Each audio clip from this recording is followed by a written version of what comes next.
we have to create the right vibe, the energy, and everybody at the organization has to feel so privileged to be here. It's no other way.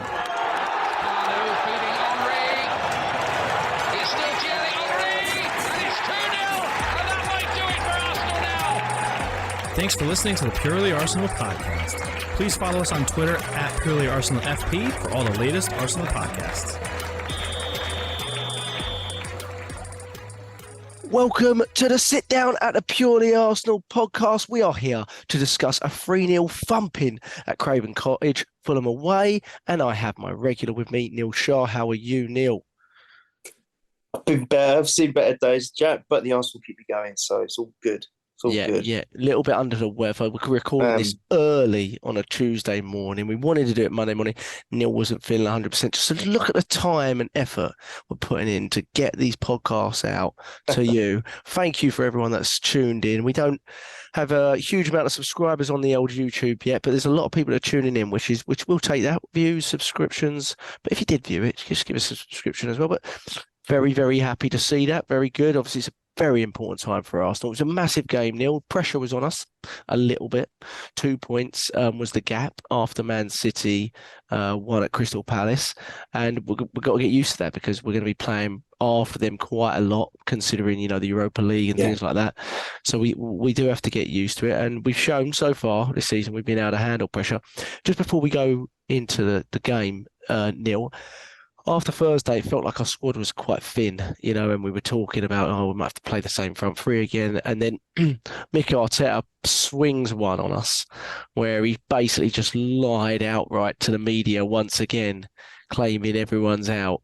And then about 2 hours later, Charles Watts dings his first exclusive since Thomas Partey about 3 years ago. I don't know what he's been doing for the last 3 years, but that was the best exclusive I've seen from Charles Watts in about 3 years. That Leandro Trossard and Gabriel Jesus are going to be part of the squad. What sort of a lift, Neil, does that? I know Trossard's only been out a week or so, but in fairness, when he pulled up quickly, groin injuries you've seen with Smith Rowe, those could very well have been a season one there, or at very least a medium-term one.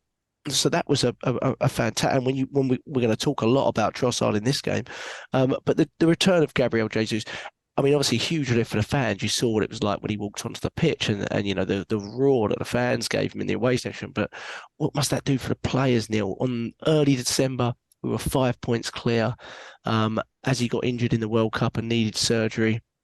And here we sit, middle of March, 3.5 months later, and we're still 5 points clear, which is incredible, really, when you think of how arguably he might have been one of our players of the season at that point. 15 games, 10 goal contributions at that point. So what must it have done for the players, Neil?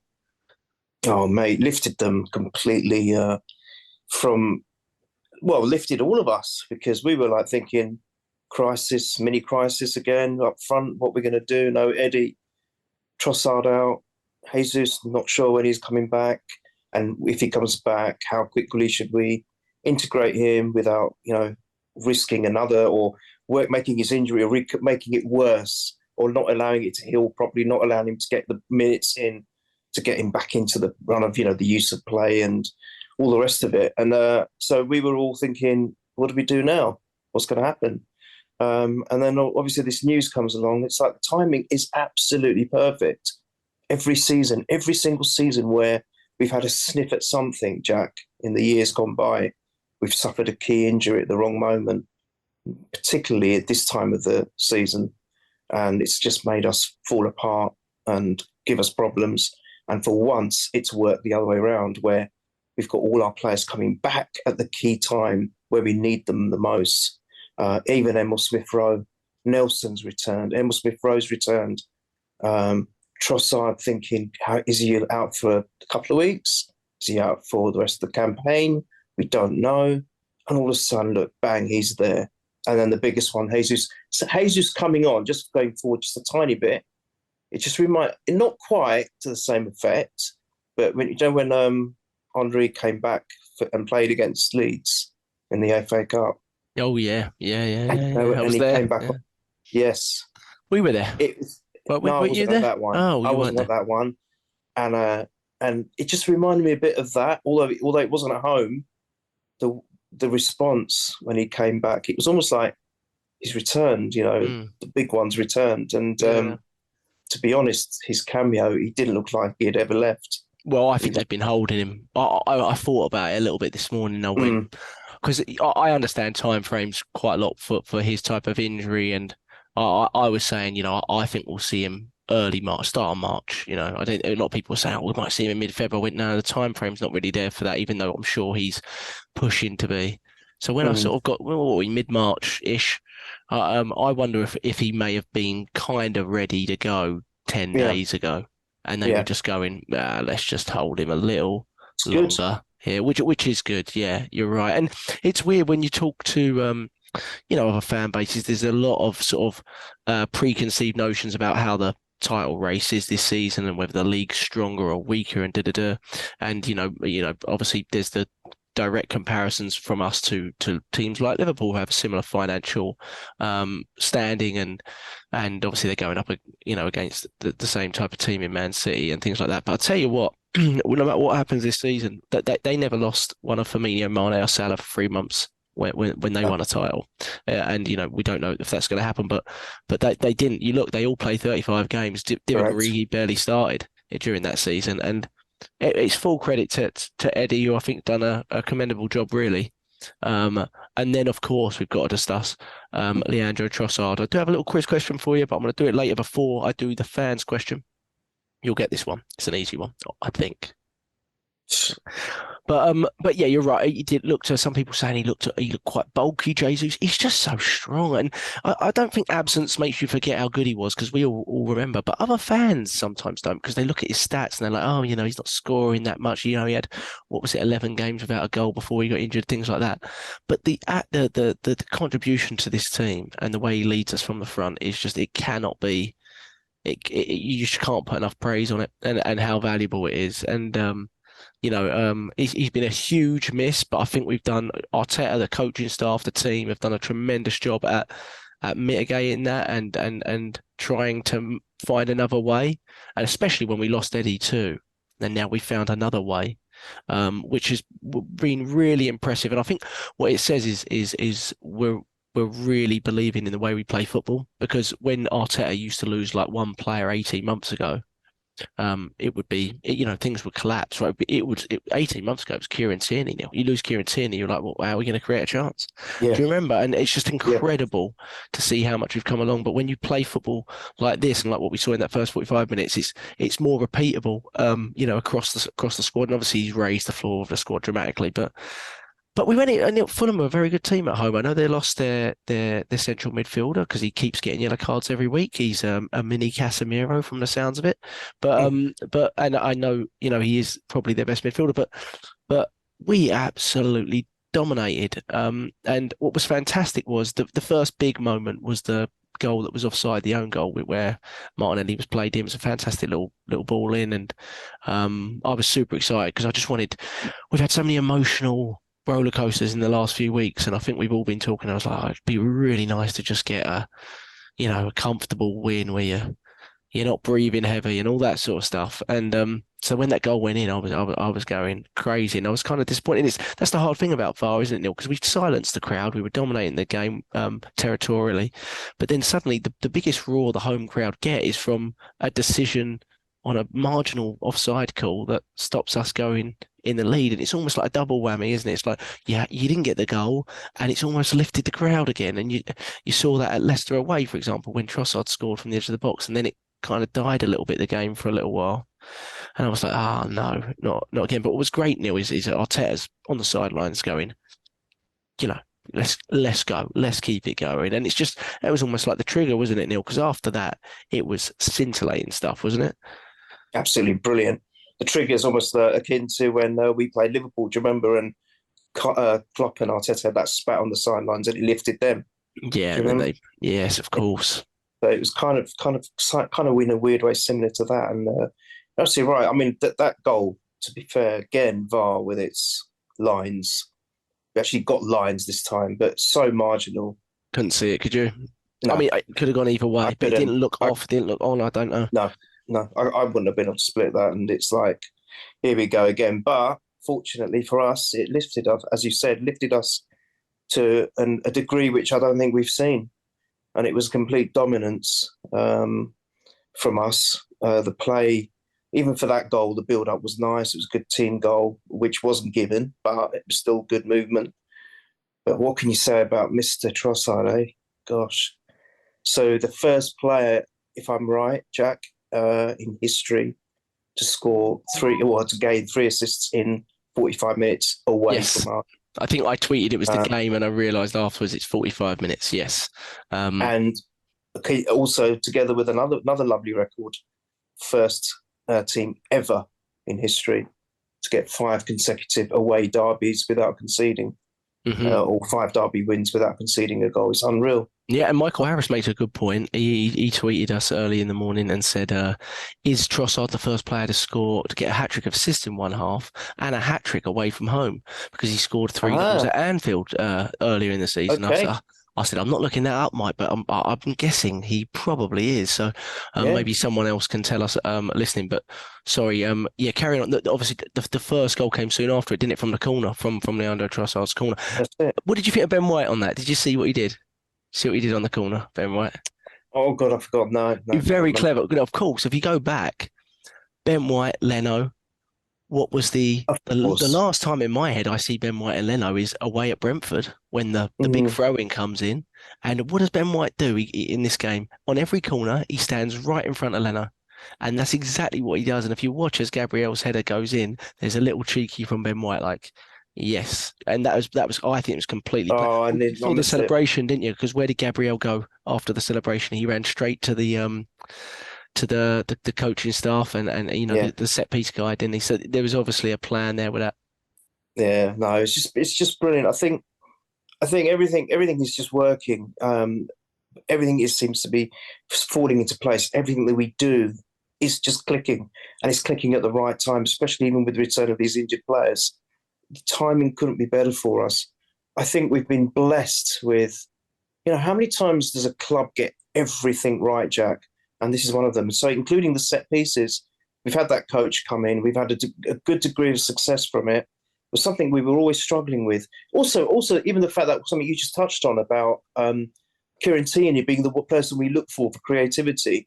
We had a team bereft of creativity. We had a team bereft of leaders. Now we've got abundance of both everywhere, if you think about it, really. I mean, yes, we always want one designated captain, but actually we've got Odegaard, we've got Xhaka, we've got Zinchenko, even Gabriel at the back. I mean, it's ridiculous, Jack. But yeah, it was a nice little goal. Trossard being the creator, and then that kind of eased if there were any nerves, it eased it. Fulham away is not an easy proposition, right? They're a good team. They've surprised many people. A lot of people had them favourites for relegation. They've done really well, to be fair. And, we were probably lucky, ironically, that Willian wasn't in the starting lineup because we didn't know that was of his back injury. And he's been really good for them this season. So maybe that was, ironically, coming against us, that was a blessing in disguise because he was so poor when he played for us. That just made it work for us. I think the first 10, 15 minutes, we were a little bit cagey, but maybe we were being respectful. But then after that first goal was disallowed, oh my God, it was clinical. It was absolutely clinical. And the second goal as well, I mean, if you don't mind me just moving on to that, 23 passes, Jack. Yes, well, that was the goal of the game, team-wise, probably. Every outfield player touched the ball. 23 passes. And you know what? They're saying, all right, the defender probably could have done a bit better. But, and I hate it when people are still saying, well, yeah, but Fulham weren't exactly great, were they? But I hate it when people say that. We didn't make them look good. We played so well. Mm-hmm. We made them look bad. It's not like they were bad. Because in the second half, they came at us. Yeah. To credit to them, they didn't give up. They didn't, they came at us. They played football. And I like that. Yeah. They played the game the way it should be played. They had some chances. Ramsdale helped us out, of course. And we were lucky, I think, on one occasion. But to be honest, I don't think it would have been academic even if they did score a goal, Jack. We were just too good. Yeah, and we were fantastic. and we were probably. It reminded me of the olden days where we would blitz the team in the first half, and we would chill just for the rest. Yeah, just chill for the rest of because we don't want to for any stupid reason cause an injury to a player or whatever. We came off the gas big time. We probably weren't even in top gear for that first half because we were so silky, so good, but we probably still weren't playing as well as we could do if we needed to. And then in the second half, we probably dropped 3 gears, Jack. We really did. We took off big time. Yeah, but it's just an all-round fantastic display. Just brilliant. And just Trossard.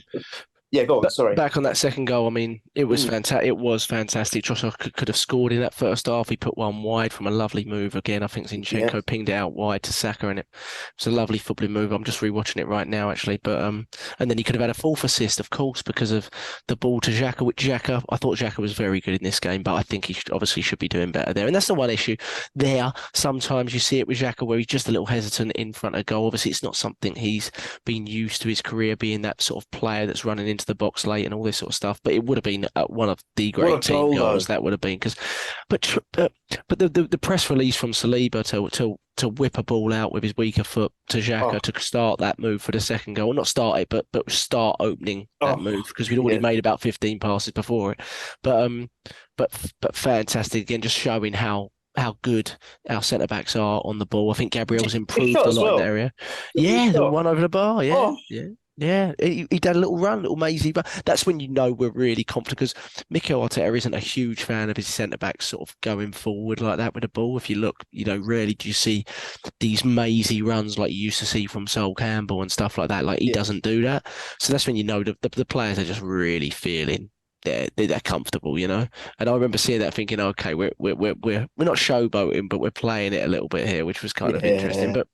But yeah, I mean, we got to talk about Trossard. 25 million Trossard, allegedly, we don't truly know, but seemed very much like our second choice, or you could say third choice if you argue about Rafinha last summer and all this sort of stuff. But he just looks like he looks like back in the day where we used to cite, these diminutive players with huge technique like Riziki Kleb, Santi Cazorla, who I mentioned a little bit after this game. I mean, he just looks like he fits so well with the group. And Neil, I thought about it because obviously he's playing in the false 9 in this position. But again, just like the Leicester away game, his creation all 3 goals are coming from the left wing slot. Although I see him dropping deep into the halfway line, he's basically mimicking a lot of what Gabriel Jesus does without the physicality, without the gung-ho-ness. Yeah. But when we used to argue about Eddie being this different sort of fox in the box strike and we have to adapt the way we play to Eddie, with Trossard, it feels like we've gone back to the way we were playing with Gabriel Jesus there. And I think because there's been a lot of talk about, I'm really big on squad development, as you know, but a lot of talk about, will we get a striker in the summer? But this is just showing we've got another option. I think if anything, it doesn't hurt the left winger like Martinelli. It hurts people perhaps that like Eddie, that are playing centre forward because Trossard's showing that he can really mimic what Gabriel Jesus is doing, and our play doesn't affect because of it. It's no coincidence that since Trossard's come into central position, Gabriel Martinelli's got 5 goals in 5 games. And, before that, we were arguing about his form. He's not getting on the ball very much. Eddie and him aren't connecting. I don't really know who to compare him to, but he's unusually or sort of unexpectedly quite quick on the ball. He's both-footed. I think 2 of his assists were from his left foot. And Mikel Arteta made a great point when he first signed him. And I think the first big action Trossard had was the sort of pre-assist for the winner in the last minute against Man U. He came on for 10 minutes and did that, and we were all like, "Oh, good impact from Trossard." And he said, the thing that Trossard has that we lack is he has the ability to be calm in the final third. And I think that's such a good point. I think what I see from him, like the Odegaard goal, for example, he's not just crossing aimlessly. Like, in fairness, people very clever. He's really thinking about where that, and we've been guilty of crossing aimlessly quite a lot in the last few years. And it's just such a pleasant surprise to see, he's so calm. What a fantastic signing, Neil. January signing in a window at this point. Oh, without a doubt. Just Without brilliant. a doubt. He could be up there for player of the match for literally every game he's played, if you think about it. He could.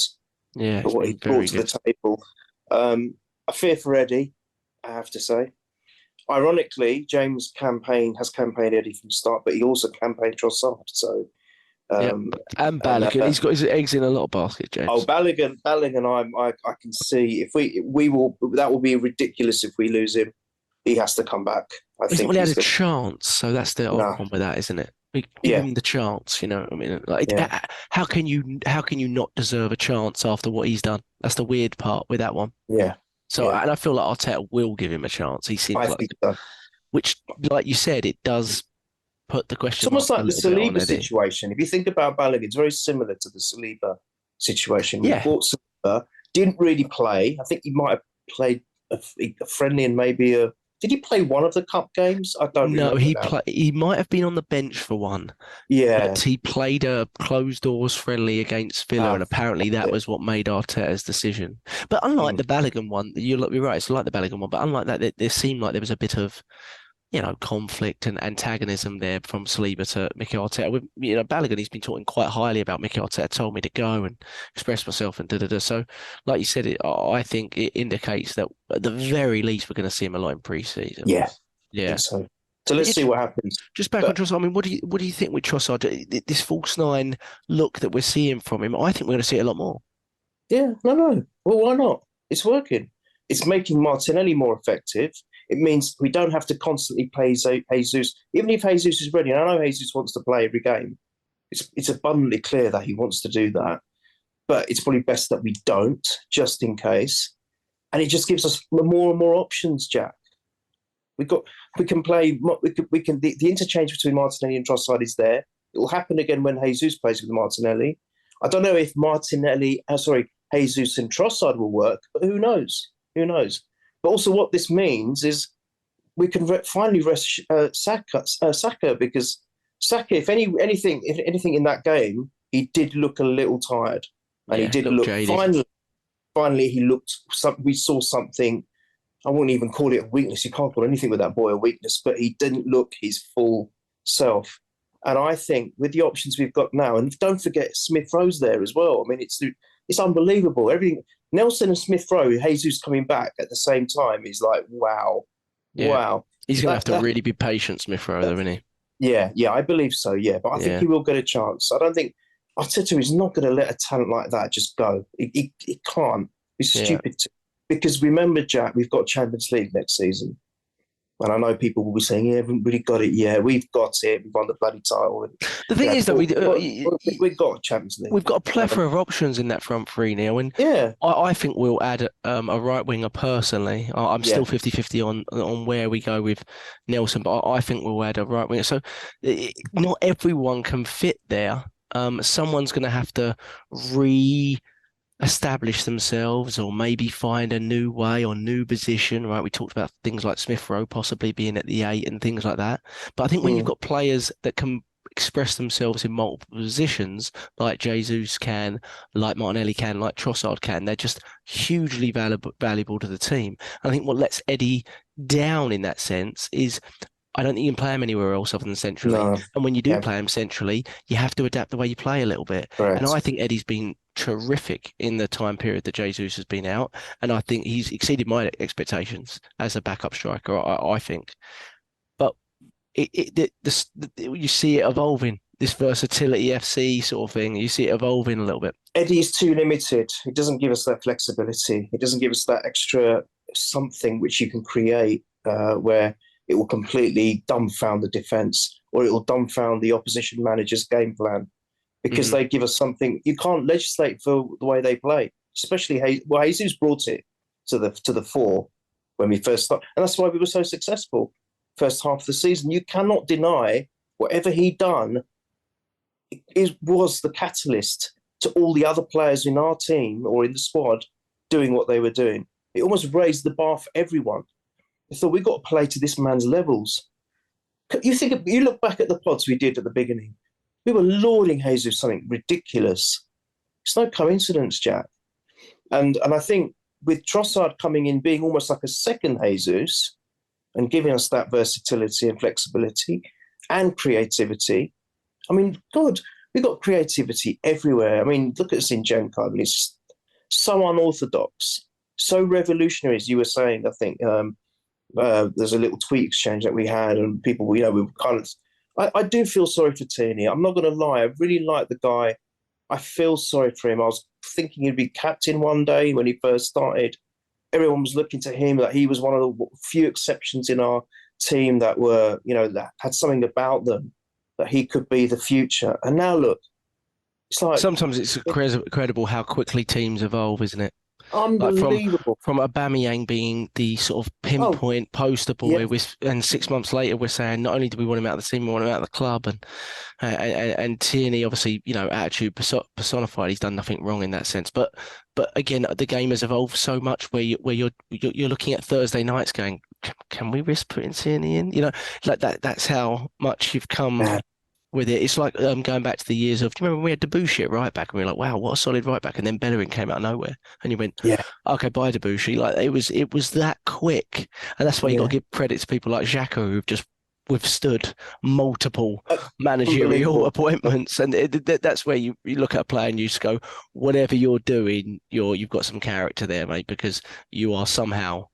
You're still there, and you're as important as ever to the next manager, and that is quite incredible. But the technical level's gone up so much, Neil. I mean, it's gone up so much, and I think that's what lets Tierney down a little bit. He's an old school left back driven, very push out of his feet and run, and he will do a fantastic job for a team. It doesn't fit our team. But Zinchenko has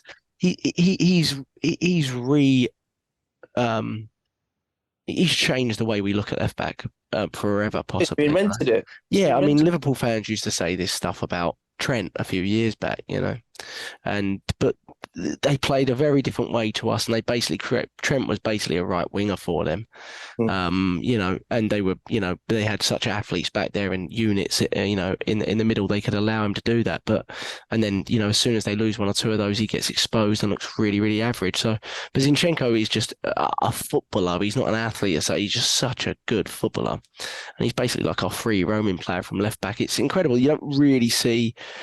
I know he was a bit like that inverted at City, but I don't think I saw not him like this. No, this is another level that we're seeing it to, this allowance. And you've got to give Gabriel full credit for allowing that. The centre-back partnership is allowing. Oh, don't. I mean, it's just incredible, isn't it? Because they are allowing, White as well to get forward. And he did a fantastic ball from White with his left foot to Martinelli, who should have done better. But again, how can we criticise Martinelli? 5 in 5, 11 goals. I think he's our top goal scorer. Maybe he's on 12 now. He might be on 12. 12, I think. 12. Yeah. He's on 12. And so we have 3 players, the only team in the whole of Europe with 3 players other than PSG with Neymar, Messi and Mbappe, as James says, the 3 world-class ones plus the PSG players. I love it. Exactly. And obviously we just come off the London Football Awards last night where we only won one or two, didn't we? Yeah, clean sweep. Well, I mean, it's London Football Awards, isn't it? I mean, let's see what happens when it comes to the PFA player ones. But obviously, as you could tell from all the interviews, each of the players are much more interested in team awards. Harry Kane's sitting there crying, obviously, but our players are much more interested in the team awards. But again, fantastic and well done to Ramsdale, Odegaard, Saka and Arteta. Hopefully the start of many to come. But it's a 2-0, Neil. 2 headers. Gabriel, lovely header. Martinelli just finishing off a great move. Again, it's going back to the weakness Leno always had was commanding his box, though, and we really saw that well. I thought sticks to his line. He suffers from this sticky shoes that he has. I thought we exploited it really well from set pieces and crosses and things like that. And then, but I'm watching it going, I'd love a third, which is incredible to watch. You're 2-0 up away from home. You're playing fantastic. They've not had a sniff, but I'd love a third. And we got it at the best time. And Odegaard, I mean, he's so calm now in front of goal where he used to not take the shot or he'd take the extra touch but now more than his assists, where sometimes he's more part of the build up before the assist, but in front of goal, we always said he had it as well. Even a few years ago, where we went away to Villa and we lost, and he had this unbelievable shot on the edge of the area that just went over the bar. And I remember saying, like, when he actually lets himself go, he's got an unbelievable strike on him. But it's so good to see that he's using that now. And I go back and forth all the time whether him or Saka have been our player of the season. And there's probably others in there, but this was a game where Odegaard was also really fantastic, Neil. It was a game for him, really. It was a game for technical players, really, wasn't it? Yeah. I mean, you just can't ignore what he does. It's brilliant. It's brilliant. And the goal, the way he took it was exactly that. For a long, long time, he's saying, why doesn't he do more of that? Why doesn't he? He's got a great shot in him, but it's not a flash. It's not like let's just wallop it and shoot and have a bit of luck maybe, and it goes in directly or it goes in off a deflection. He does it with such intelligence. We're thinking, why are you doing that more? Why? Why are you trying to look for an extra pass? Do it yourself. There were so many opportunities we've had where he could have done that and he didn't. And that was one of the concerns you had. You go, if he can get that right, he's just going to be, he's unbelievable, but that just adds an extra dimension to his forte of what he can, give to the team. And wow, that was an example of it. It was great by Trossard, but what he did, he just didn't panic. He got himself in the right position, and no one stood a chance. And again, it was a great shot in a great, the way it was directed. There's nothing majorly powerful about it. What he does is the placement. What was it? Which team was it where he almost like passed the ball into the net? Oh God, who was it against, Jack? Not that long ago. Was it last season or this season? No, it was last season. What is it? Towards the end, where we had Everton towards the end of the season or something like that. Well, I remember the goal you're talking about. Yeah, he's come such a long way though, Neil. Do you remember Palace away this season, first game of the season, where he was through on goal and he wouldn't take the shot twice? I think against Palace. That's it. Take the shot, And now he's really taking on that responsibility. Yeah. So if he's got that now added to everything else he does, he's literally the complete player for me. Yeah. And massively important. And do you know what? I was a little bit worried. I thought, why are they giving him the captain's armband? I know Xhaka never wanted it. And to be honest, I always felt that Xhaka was still the unspoken captain or the unofficial captain. But to be honest, he is doing it. He's doing it in his own way. He hasn't thought about how it should be done, looking at the previous captain or the previous great captains of Arsenal. He's done it in his own way, and he's doing it really well. And I think it's helped with the fact that you've got other mental leaders in there, like Zinchenko as well, and Xhaka. Yeah. But he is the captain, and he's taken the role on so good. It hasn't affected his play, which is great. And I think we are very blessed. I don't think I said it to you. Did I say it on the last pod where I feel that? Again, no disrespect to Wenger's golden era squads, and you can't compare. I know you can't. It's a different era, and they were just unbelievable levels. But I think the attitude of this team, I've never seen it before, Jack. The attitude that this team have got, probably because of the youth as well, is second to none. I've never seen it, and that bodes well because we're talking about this season and how amazing it will be, how quickly everyone's saying we're well ahead of the game. Probably are well ahead of schedule. Top four was our concern. Top four was our goal, get back in that Champions League position. Maybe you win a Cup, which is still a possibility too. But look at this. We're 5 points clear with 11 games to go. Business end of the season. No one would have predicted that. Mm-hmm. And so we're talking about this season, getting all excited. But looking at this squad, and you're talking about revolution and evolution of how the players are playing with the likes of Odegaard, with the likes of Zinchenko, with the likes of Trossard and Jesus. Look at their ages. No one is particularly old. Maybe Xhaka, yeah, but if you think about it, even Trossard is 28. He's still got a good 3-4 in him. And the way he plays, he doesn't rely, he's not an athletic reliance. Exactly. So this is good for the future, mate. For the next 3, 4, 5 seasons. Yeah, that's why I find it very, very the big thing with media now, because they're obviously they're always waiting for a slip up from Arsenal, but the big thing that's being discussed now is they'll never have as good a chance, and all this sort of stuff. And firstly, the narrative last season was we'll never have a better chance to make top 4. So no one really knows what's going to happen season upon season. That's the beauty of football. But also, if you take a step back and just look at it objectively, we've got the youngest team alongside Southampton, who just happened to be bottom of the league, by the way. Exactly. And I think the next one after that is Brentford, but then the next ones are like Everton and Leeds. A lot of the teams with the youngest players in it basically are struggling. But we have the youngest team, a team that largely is thought to basically stay together next season. Of course, you'll lose one or two, but basically stay together next season. Usually, young players that are reaching these heights don't get worse; they get better because they're not hit their prime yet. So it's just odd. It's just lazy thinking. I think that's just a lazy way of looking at it. And the argument then would be, well, teams are going to invest, other teams are going to do this. I was like, but they're already doing it. They're already doing it. Chelsea already spent 700 million. Manchester United already spent 300 million. I'm sure they'll do it. New ownership, they'll do it again. Now they've got a manager in. But that doesn't change the fact. I think the difference with us as opposed to, I don't know, Liverpool. It'll be interesting with Liverpool to see. But Liverpool had, they were hitting that peak of their age group when they were challenging up there for titles. A lot of their players was, and now you're seeing some players that are maybe going past it. Henderson, Milner, etc.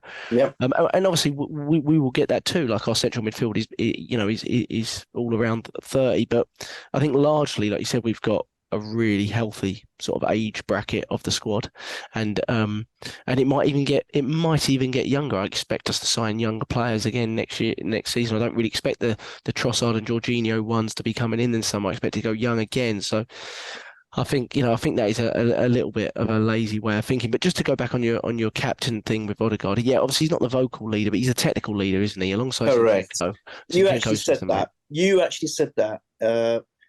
You're a massive Odegaard fan, and there's no reason why you shouldn't be. And I think you said that because I'm more of the old school, Jack. I've always been, no, I want a barking Sergeant Major, Tony Adams type. And I wasn't quite sure when he was made captain. I'm thinking, okay, but I wasn't too unhappy because I knew that Xhaka was there. I think he will never take it because of what happened.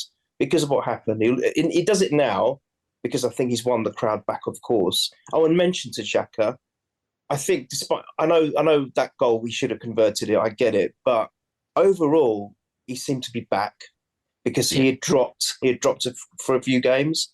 That rest that we gave him just seems to have sparked him back into life again. And I thought what I saw of him against Fulham. I mean, I know all the players played well, but he was good. He just seemed to be back to his best. He was getting in the box again in the right place, doing his timing was right, everything. So another plus. Yeah. It was almost like another player back from an injury, but this obviously wasn't an injury. It was just maybe he needed some rest. And I think that's what Saka needs. Just rest Saka, for God's sake. Don't play him on Thursday.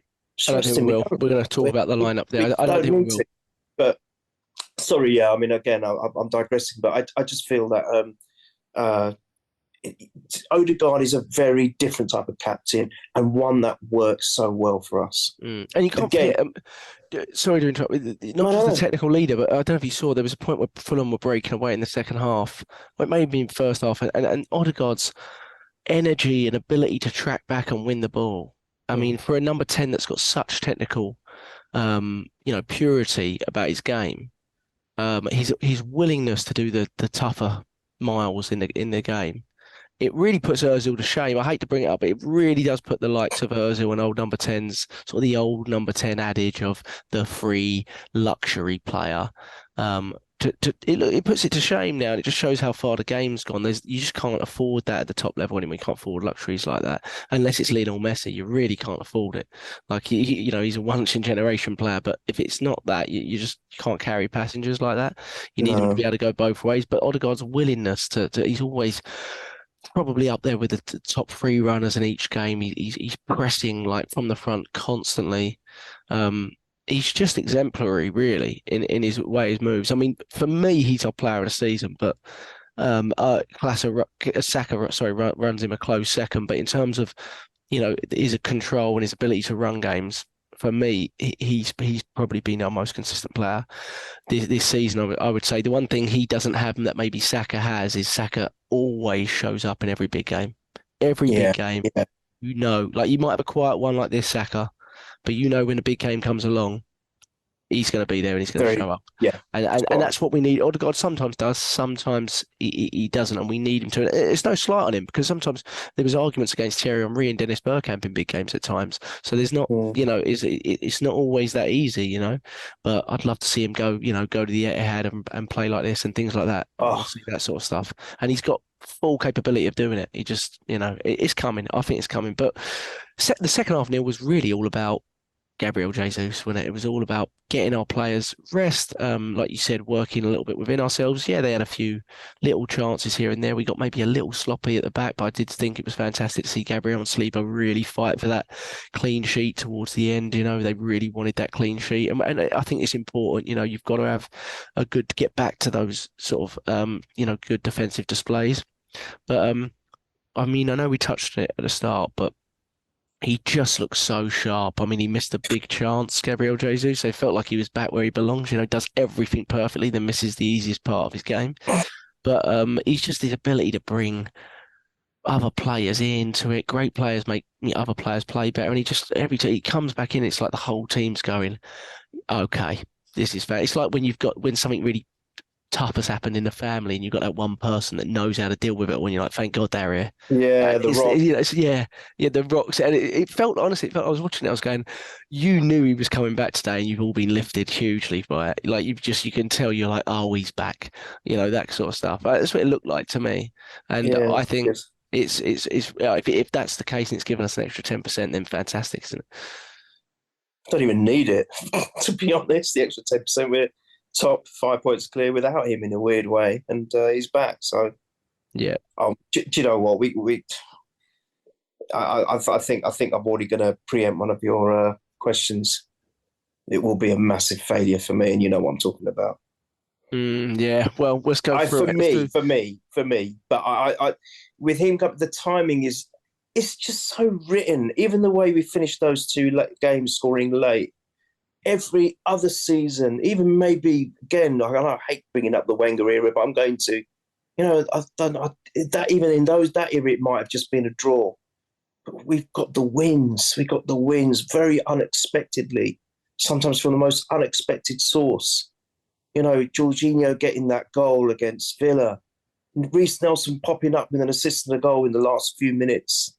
Yeah, I think what's really good about those late goals.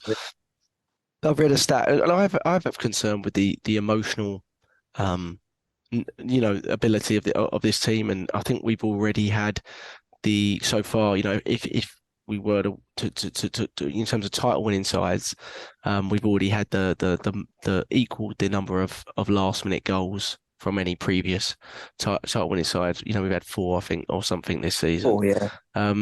But I just think that it's fantastic to get a win like this, but it shows when we're scoring those last minute goals, a lot of them are coming from passages of play, like you saw with the 23 passes, and to do that in the 91st, 92nd, 93rd minute, like the Jorginho one against Villa, I think it's a culmination of about 20 passes in the 94th or 93rd minute. That is such belief in the way you're going about the game, that you're willing to not compromise your principles even when everything is indicating you to panic. And that's a really impressive way of going about things. And I think it's worked out for us so far. Hopefully it continues to do so, But yeah, definitely. I wonder with Jesus, but let's do a few questions. And I'll ask you my little one. Thank you for everyone that answered. We don't ask for questions always, but we had a few people asking them anyway. So I thought, let's just see if anyone's got any questions, and we'll discuss them. We're always pretty good about discussing the questions. So let me just go back and find some of the questions here. I'll go to the one that you just mentioned, Bernadette 68, top lady Bernadette, at BRAS 68. She says, if we don't win the league now this season, will it be a failure? Now, Neil, you've already said you think it would be. Is that correct? A sliding doors moment like the 2006 defeat in the Champions League final.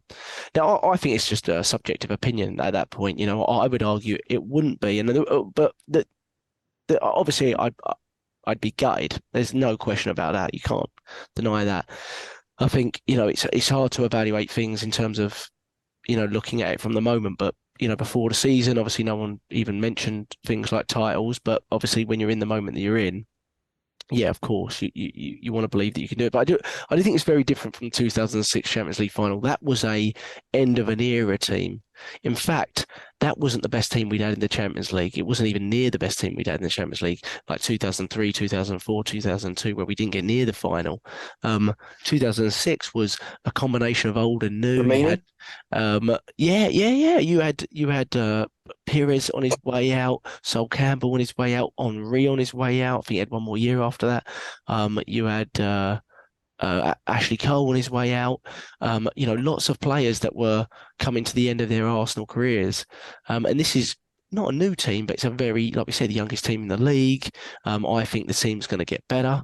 And 2006, to be honest, when that happened, one of the big disappointments was you didn't really know when we'd get back to that level, because that you knew there was going to be so much change in the team, and a lot of the big players you had in the past few years weren't there. So Neil thinks yes, failure, Bernadette. I think it's hard to evaluate it. Let's see where we are at the end of the season. But obviously, yeah, I'd be gutted.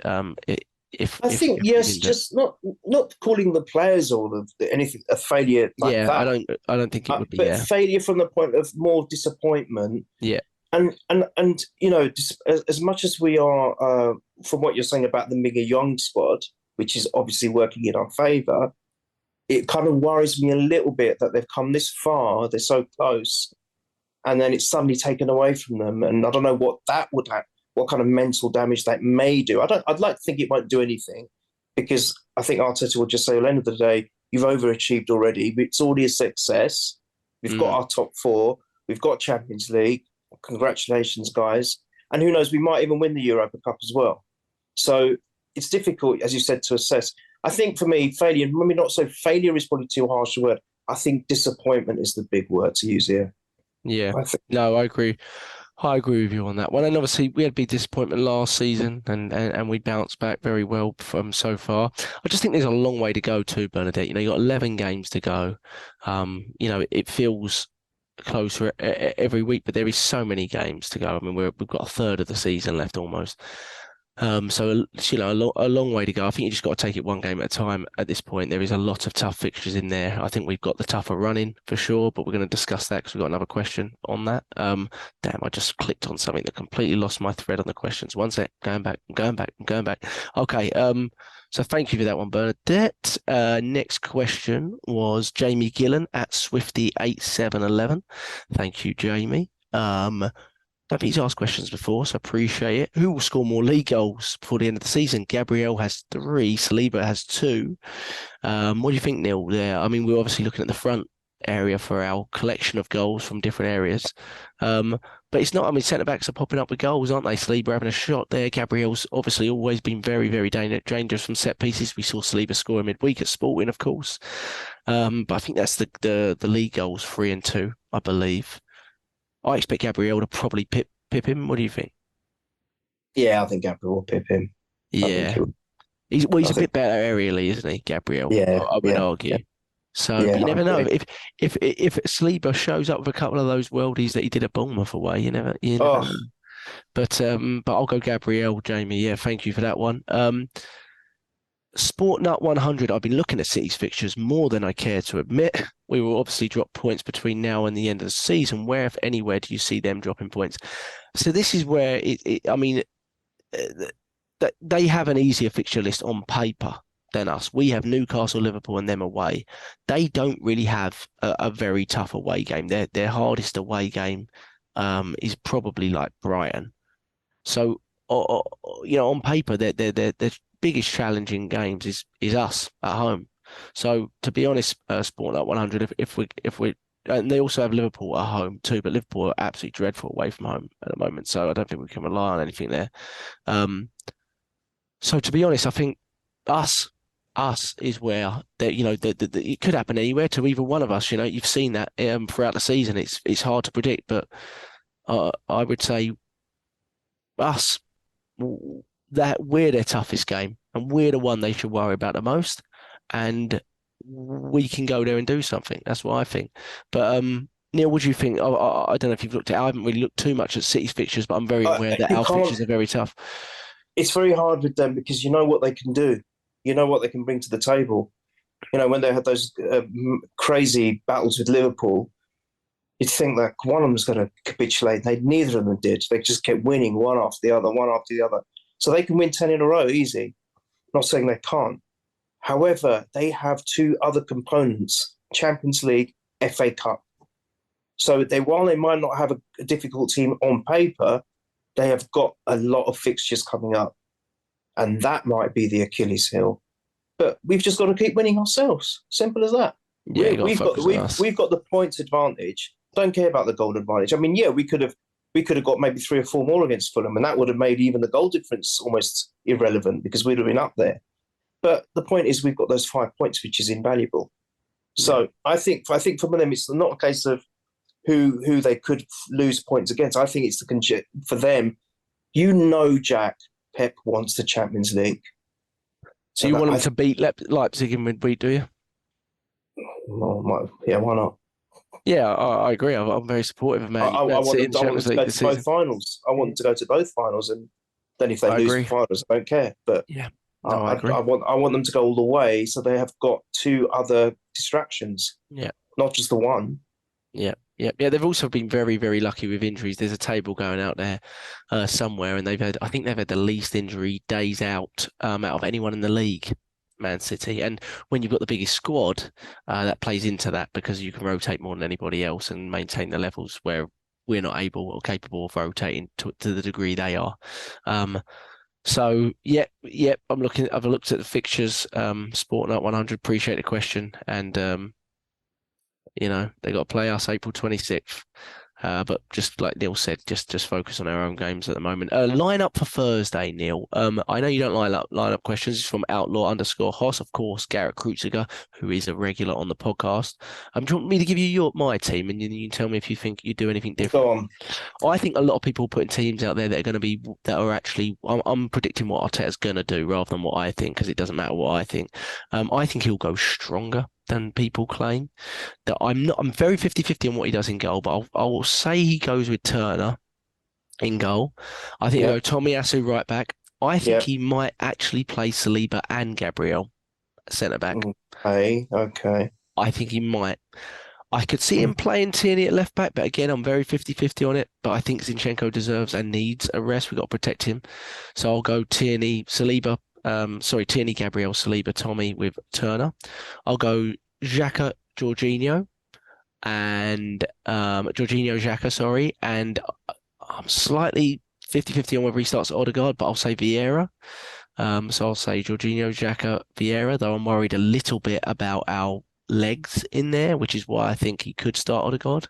And then the front three, I will say he will go Nelson right wing and rest Saka, Trossard central, and Martinelli left wing. That is my prediction. Would you think anything different of that? Pretty much exactly that, but I think, the Gabriel.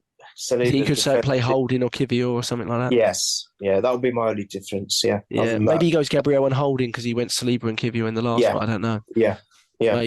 Maybe. Yeah, could do. But I think other than that, I agree with that. Generally in these games, he makes about 4 to 5 changes from the previous game, and I think that's roughly that. I think the key here is don't start Saka, don't start Partey, probably don't start Zinchenko. Those guys have had a lot of minutes in recent weeks. Yes. So that would be and then Martinelli, he's also had a fair amount, but he's had over the course of the season a lot less. He didn't play much in the World Cup. He didn't play he had a bit more rotation earlier in the season from what I remember. So I think, and he is on fire, Martinelli. So sometimes you want to keep it going. Yeah, keep that momentum. With the emerging importance of Trossard and the return of Jesus, can we now at last afford to give Saka a rest? Melvin Marks, thank you, Melvin Marks. Do you think so? But can we afford to give him a rest from that, like from playing Jesus outright, or do you think it's more likely to be like a Nelson or something like that? Yeah. I don't see why not. I really like the kid. Why not? I'd like to see Nelson basically, obviously game state is a huge thing, but Nelson basically replaced Saka on about 70 minutes against Fulham. And I have had this discussion, I think, with James offline that I like Nelson, but I wouldn't be convinced on giving him a new contract at this point. But I also think throughout his career, he's basically proven himself to be far more effective as an impact sub than he has been from the start. So even at Hoffenheim, when we were following him quite closely and he was scoring all the time for Hoffenheim, he had 27 games for Hoffenheim under Nagelsmann, who's one of the best coaches in the world, and Nagelsmann liked him. But he only started, I think he only started about 9 of those 27 games, Right. 18 from sub appearances, and almost all his goals were from sub appearances in the last 20 minutes. I just think in broken play, he's quite direct, he's fast, he knows how to go either way. But in sustained sort of steady play, under pressure, I sometimes I'm a little bit concerned with him, possession wise. I think he's much better in broken play, like against Bournemouth and things like that, where the game state's a little bit different. But if he can give Saka 20 minutes respite every game, that'd be perfect. Exactly. That'd be fantastic. And I think just quickly, you mentioned this maybe the last one. It's going to be very difficult to get a replacement Saka anyway. Very, very damn difficult. good. It's unfair to even compare anyone with him because he's on a different planet, mate. Yeah. No, I agree. Yeah, that's the thing. I think we will go for a right winger in the summer. What I'd love to see is do us, irrespective of the price, I'd love to see us do what we've done with Trossard and not buy a player in to just back Saka up, but buy a player in that can actually challenge Saka. And that's what Trossard's doing. He's challenging Jesus, he's challenging Martinelli. At the very least, he's making them better. And he's showing that he can take their place if they're slightly, off form. And we need that at right wing. And does Nelson provide that? Will Nelson provide that? I'm not yet fully convinced that he will. Could do, but I'm not yet fully convinced. I think we'll go into the market for a right winger, and I think that's basically, the attacking extent of what we'll do in the summer, because I don't think we'll touch much else. Top questions. I did have a question. We played at Fulham and won 3-0 in the 1920 first full season of Mikel Arteta. It was the first game of the season. Neil, we won 3-0 there, and I think people were singing, things like we've got our Arsenal back and stuff like that. And Leno and Willian started in that game for Arsenal. Do you remember who scored a debut on his debut in that game? Gabriel. Yep, and one man of the match. That's the question. That was it. Well done. And we thought Willian, what a signing. It's probably his best game for us. It went all downhill from there, which was weird. It was such a good game. Do you remember Rob Holding was doing keep-ups through the middle of the pitch? It was a weird game, wasn't it? It was a weird game, but yeah, we quite good record at Fulham, I guess. But I don't even remember what last season's score was, but I remember that one in 1920. But Neil, let's do predictions before we go. Predictions for Sporting midweek. Obviously, it's 2-2 and it's second leg, so it's all to play for in the second leg. So predictions first score, and then we've got Crystal Palace at home on Sunday. A chance to go 8 points clear, because I don't think Man City play in the league on the weekend. They play in the FA Cup, so huge chance for us. Crystal Palace often turn up against us, much more than they've been turning up against all the big teams I've been watching them against since January. They do seem to turn up against us, so I think it will be a tough game. But what are your predictions for those two end scorers, Neil? Let me just think about this one a tiny bit. I think Sporting, it's not going to be easy, Jack. Plus, we've got a couple of the changes that you mentioned that are definitely going to happen. I can't see it destabilising the team too much for us, because luckily now we've got that where we had concerns about depth in our squad. I think we've addressed them, at least for the rest of this campaign anyway. I think it's going to be another tough game. I think it'll be another tight game. But fingers crossed, I think we'll just pull through. I think 2-1. I think it'll be a 2-1 game. And, because I'm backing him, I want to say Nelson. I think it's going to more likely be Martinelli, but I'll back Nelson and say Nelson 2-1 for Thursday. Nice. And then Palace, yeah, I mean, they've created a record. We've created a couple of good records in the last game, but they've also created a record that they didn't want. 3 games on the trot without a shot on target. I can't see them not getting a shot on target against us. They will raise their game. It's Vieira. I'm hoping it's still Vieira, because I don't want to see him get sacked. So Vieira. Sorry, they do play. They play midweek too, don't they? They play. Brighton. I didn't even know. I think James was the one that mentioned that. I was like, is there Yeah. Premier League fixtures in midweek? Yes, But yes, they do. They play a tricky-ish game against Mm. Brighton. I'm just double checking that it's Wednesday. I presume it's Wednesday, but it might not be. But yeah, Yeah. they play Wednesday. They play Wednesday against Brighton and Mm. away, which is a good thing. I think the fact that they've also got a game in midweek, which is Correct. which is not a bad thing. But what's your But score? Your first score? but Yeah. I think we're going to have too much for them. As good as, or as difficult as opponents they've been in the past, and of course they'll be up for it. I think we've got too much for them. I think we'll win. I'm not going to be. Do I go silly? Nah. If we get an early goal, I think I can see a landslide. If you get an early goal, I love an early goal for us. I'll go hell with it. I'll say 4-0. Jesus. Okay. Who's your first 4-0 score? and Saka. Saka. Saka's going to get rested for Thursday. He'll come back fresh for Palace. Saka. 4-0 Saka. Yep. You think any chance of Jesus starting on Sunday? I don't think he'll start midweek because he's only had about 20 minutes. But could you see him starting Sunday, or do you think he'll just maybe ease in? Yeah. Oh man. He's going to be wanting to, isn't he? He's going to be wanting to. The issue you've got there, Neil, is not that you should worry about it, but you've then got a 2-week break. So what you don't want is him, maybe you get a behind closed doors game within that 2-week break, but he's not going with Brazil to the international break. We already know no Arsenal players are going with Brazil, at least. So, he'll definitely play some part. Whether he'll start or not is another matter. But maybe we could give him 60 minutes. Never know. Do you know what? I think he will start on Sunday. Yeah. And he'll come off, as you said, 60 minutes. Yeah, maybe give him 45 on Thursday, 60, and then, something like that. Maybe 30 on Thursday, 60. He wants to play. I mean, look at him. Yeah. And you're right. You're probably right about the fact that he's been delayed, so he's ready.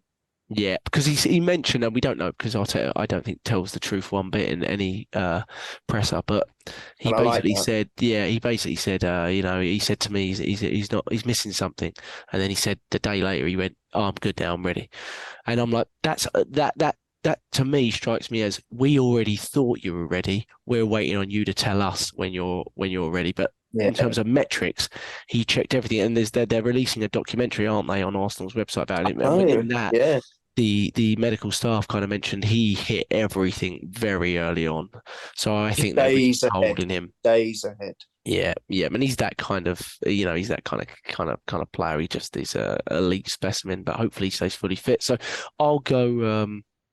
I think it's going to be tough in midweek too. I'll go, especially because of the rotation. I think it's very hard to get, the consistency in terms of the play. But I'll go. I was going to go yours. I'll go 3-1 Arsenal, and I'll say first score. I'll go Martinelli, and then I'll go 2-0 against Palace, and I'll say Jesus. I'll put How good on. Would that be? If my prediction for the team front three on Thursday comes across, I figure we won't do Trossard again on the Sunday. We'll try to rotate that out, and with Eddie not being fit, it would mean Jesus could come in, especially if he's played maybe 30 minutes in midweek, maybe. So it'll be very interesting. But how amazing would that be if he scores? Yeah, it'd be incredible. Be really incredible. All we've been asking for, throughout the weeks is keep winning. So 2 more wins, please. This time at the Emirates. So 2 more wins this week is all we ask for. Thank you for following us at Purely Arsenal FP on Twitter. And just type in Purely Arsenal Podcast to YouTube, or click on the subscribe button as you do type it in, and you will never miss another episode. Usually our podcasts are up a little bit earlier on YouTube. No ads, no selling of anything, nothing like that. We don't do any of that on our pods, so it's all free for you, but you'll get it a little bit earlier if you subscribe to the YouTube one. So just look out for Purely Arsenal Podcasts on there. We try to do one a week, as consistently as we can, and we've been pretty good about that this season. So, Neil, thank you for your time. Appreciate it. Everyone else, James, Mike, Garrett, etc. Hopefully we'll get you on in future podcasts, and we'll be back next week, fingers crossed, after 2 more wins and lead into the international break. Up the Arsenal. Come on, boys.